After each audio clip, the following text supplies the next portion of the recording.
नमस्कार दोस्तों, आपका स्वागत है आपके अपने YouTube channel study online points SOP पर आप सभी लोगों का स्वागत है एक बार फिर से। जो लोग अभी तक एसओपी को सब्सक्राइब नहीं किए हैं, वो सभी लोग एसओपी को सब्सक्राइब कर लें और इस क्लास को अंत तक जरूर देखें, क्योंकि यह क्लास बहुत ही ज़्यादा महत्वपूर्ण है यूपी पुलिस होमगार्ड भर्ती के लिए। इस क्लास में हम चाहे जितने क्वेश्चन कराएं, इन सभी क्वेश्चन में से आपको जो है 10 क्वेश्चन सही करना है। जो बच्चे 10 क्वेश्चन सही कर लेते हैं, उसका जो है यूपी होमगार्ड भर्ती में सिलेक्शन हो जाएगा। तो आप लोग जो है कोशिश करना 10 क्वेश्चन जरूर सही करो। सारे क्वेश्चन महत्वपूर्ण है, एग्जाम में पूछे हुए क्वेश्चन है। एक भी क्वेश्चन ऐसा आपको नहीं मिलेगा जो आपको एग्जाम में नहीं पूछा गया हो। तो सारे महत्वपूर्ण क्वेश्चन हैं। तो हम बिना टाइम वेस्ट करके क्लास को स्टार्ट करेंगे। उससे पहले यदि आप लोग एसओपी पर नए हैं, यानी कि स्टडी ऑनलाइन कोर्स पर नए हैं और चैनल को अभी तक सब्सक्राइब नहीं किए हैं, तो सभी लोग एसओपी यानी स्टडी ऑनलाइन कोर्स को सब्सक्राइब कर लो, बेल आइकन को प्रेस कर लो, ताकि आने वाली वीडियो का नोटिफिकेशन सबसे पहले आप लोगों को मिल सके। तो बिना टाइम वेस्ट करके क्लास को हम स्टार्ट करेंगे। पहला क्वेश्चन आ रहा है स्क्रीन पर। पहला क्वेश्चन है कि इलाहाबाद स्तंभ लेख किस शासक से संबंधित है। आपके चार ऑप्शन दिए हुए हैं: अशोक, समुद्रगुप्त, चंद्रगुप्त मौर्य, हर्षवर्धन। तो इलाहाबाद स्तंभ के लेख जो हैं, वो एक शासक थे, कौन? समुद्रगुप्त। ऑप्शन नंबर बी ठीक है, समुद्रगुप्त थे, उनसे संबंधित ऑप्शन नंबर बी बिल्कुल सही जवाब हो जाता है। क्वेश्चन नंबर 2 पे चलते हैं कि भारतीय संविधान में मौलिक कर्तव्य किस संशोधन द्वारा जोड़े गए हैं। आपके चार ऑप्शन दिए हुए हैं। ऑप्शन एक है 42वां, ऑप्शन दो है 44वां, ऑप्शन सी है 52वां और ऑप्शन डी है 86वां। तो भारतीय संविधान में मौलिक कर्तव्य जो है वो अनुच्छेद यानी कि संविधान के संशोधन 42वें द्वारा जोड़े गए हैं। ऑप्शन नंबर ए जो है बिल्कुल सही जवाब है। क्वेश्चन नंबर 3 है कि साइलेंट वैली राष्ट्रीय उद्यान किस राज्य में है। साइलेंट वैली राष्ट्रीय उद्यान किस राज्य में है। ऑप्शन है तमिलनाडु, केरल, कर्नाटक या आंध्र प्रदेश। तो साइलेंट वैली राष्ट्रीय उद्यान जो है वो कहाँ है, वो है केरला में। ऑप्शन नंबर बी जो है बिल्कुल सही जवाब हो जाता है, केरला में।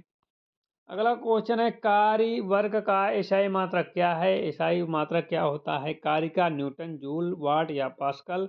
तो कार्य यानी कि वर्ग का एसआई एसआई यूनिट जो होती है, मात्रक जो होता है वो जूल होता है। क्या होता है? जूल होता है। क्वेश्चन नंबर 5 है अमोनिया का रासायनिक सूत्र क्या है। अमोनिया का रासायनिक सूत्र जो होता है वो NH3 होता है। क्या होता है? NH3 होता है। क्वेश्चन नंबर 6 है मानव शरीर में इंसुलिन किस ग्रंथि से स्रावित होती है। ऑप्शन है थायराइड, पिट्यूटरी और अग्न्याशय अधिवृक्क।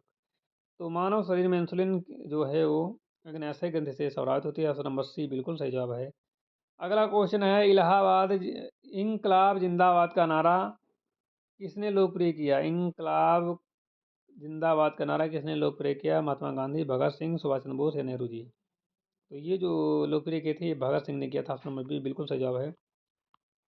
अगला क्वेश्चन है भारत की सबसे लंबी तटीय रेखा वाला राज्य कौन सा है। तमिलनाडु, गुजरात, आंध्र प्रदेश या महाराष्ट्र। तो सही जवाब है गुजरात। अगला क्वेश्चन है कि संसद के दोनों सदनों की संयुक्त बैठक की अध्यक्षता कौन करता है। उपराष्ट्रपति, राष्ट्रपति, लोकसभा अध्यक्ष या राज्यसभा अध्यक्ष। संसद के दोनों सदनों की अध्यक्षता कौन करता है। तो ये जो करते हैं ये लोकसभा अध्यक्ष करते हैं। ऑप्शन नंबर सी बिल्कुल सही जवाब है। क्वेश्चन नंबर 10 है कि आवर्त सारणी में तत्वों की संख्या वर्तमान में लगभग कितनी है। 100, 108, 118, 120। तो सही जवाब 118। सार्क की स्थापना कब हुई थी। सार्क की स्थापना कब हुई थी। ऑप्शन है 1990, 1985, 1995 या 1980। तो सार्क की जो स्थापना हुई थी, सार्क की जो ये स्थापना हुई थी, ये हुई थी 1900, कब हुई थी? 1985 में। ठीक है। अगला क्वेश्चन है प्रेशर दाब का ऐसा यूनिट क्या होता है। तो ये पास्कल होता है। क्या होता है? जूल, न्यूटन या बार। तो पास्कल होता है। अगला क्वेश्चन नंबर 12 है कि रुधिर का लाल रंग किसके कारण होता है। तो रुधिर का लाल रंग जो होता है, ये प्लाज्मा हीमोग्लोबिन प्लेटलेट है, WBC। तो ये होता है हीमोग्लोबिन के कारण। ऑप्शन नंबर बी बिल्कुल सही जवाब है।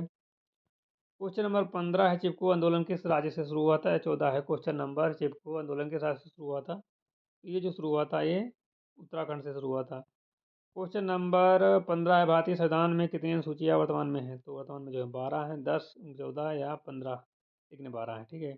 हमने 15 क्वेश्चन आपको अभी तक कराए हैं। आप लोग कमेंट करके बताइए कि आपके कितने सही है। कितने बच्चों के 10 क्वेश्चन सही हो गए और एग्जाम में पास हो चुके हैं, क्योंकि 10 का टारगेट दिया गया था। जिन बच्चों ने 15 में 10 सही के लिए वो लोग पास हो चुके हैं। अभी अब वो क्वेश्चन करने वाले हैं। क्वेश्चन नंबर 16 पे चलते हैं। क्वेश्चन नंबर 16, धातु का गलनांक समानता क्या होता है। तो धातु का गलनांक समानता जो होता है वो अधिक होता है, क्या होता है? अधिक होता है। 16 का ऑप्शन नंबर बी बिल्कुल सही जवाब है।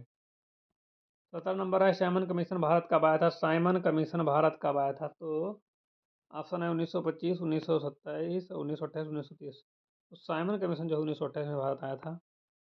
अगला क्वेश्चन है, विटामिन डी की कमी से कौन सा रोग होता है? विटामिन डी की कमी से कौन सा रोग होता है? तो विटामिन डी की कमी से जो होता है वो क्या होता है? रिकेटस। क्या होता है? रिकेटस होता है।